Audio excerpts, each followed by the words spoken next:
bantu banjye rwose uko mubibona hano imbere hari umugabo urabona ameze nk'umuntu ugiye gucuruza udukingirizo rwose nk'uko mubibona abantu.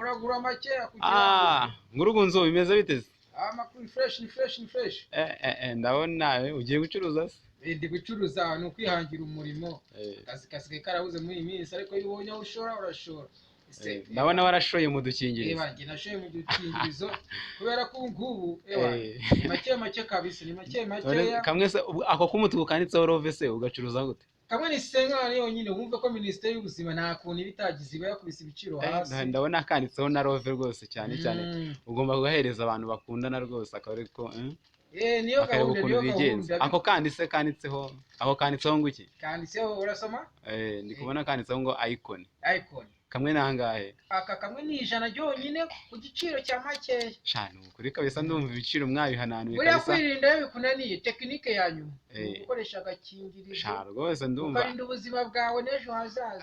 Abanyarwanda ndumva bagukurikiye kabisa kandi babyumvisha. Agakoko gatera sida regari ni kabaya sana.